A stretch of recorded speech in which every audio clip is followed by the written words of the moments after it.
Doctor Manmohan Singh আমাদের দেশের পূর্বতন প্রধানমন্ত্রী এক নাগাড়ে 10 বছর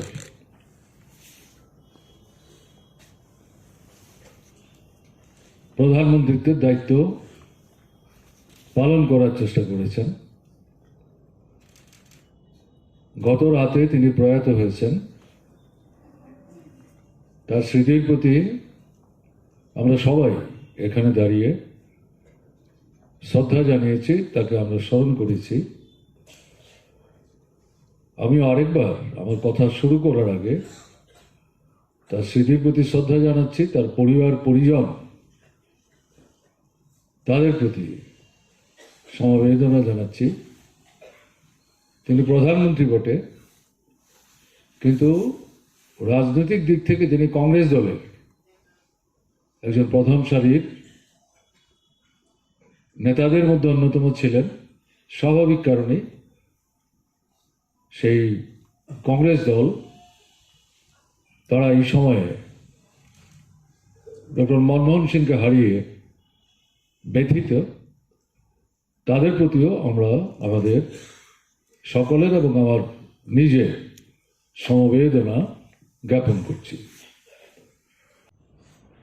আমাদের ত্রিপুরায় যখন বামফ্রন্ট সরকার চলছিল তখন তিনি এটা ভালো সময় প্রধানমন্ত্রী ছিলেন, ত্রিপুরায় এসেছেন। এটা বলতে দ্বিধা নেই। আমরা যা করতে চেয়েছিলাম, কেন্দ্রের কাছে যে সাহায্য চেয়েছিলাম, সবগুলো কেন্দ্রীয় সরকার আমাদের প্রত্যাশা মতো পূরণ করেছিলেন, ঘটনা তা না। কিন্তু কিছুই করেননি, এটাও ঠিক না। এবং বিশেষ করে ডক্টর মনমোহন সিং যখন প্রধানমন্ত্রী ছিলেন সেই সময়ে কতগুলি গুরুত্বপূর্ণ বিষয় স্ট্র্যাটেজিক ত্রিপুরার জন্য, যেহেতু তিনি প্রধানমন্ত্রী ছিলেন, নানা দ্বিধা দ্বন্দ্ব সংশয় থাকা সত্ত্বেও শেষ পর্যন্ত বলতে পারেন আমাদের চাপ, তার সরকার রক্ষা করার যে আগ্রহ এবং এই সাথে দেশের প্রধানমন্ত্রী হিসাবে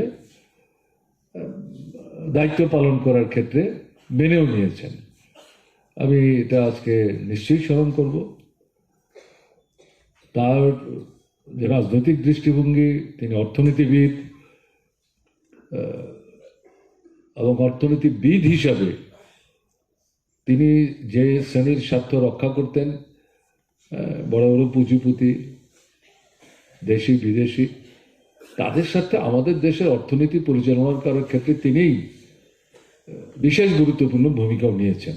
এগুলো জেনেই স্মরণে রেখেই তার স্মৃতির প্রতি শ্রদ্ধা জানাচ্ছি। এই দু চারটি কথা বলে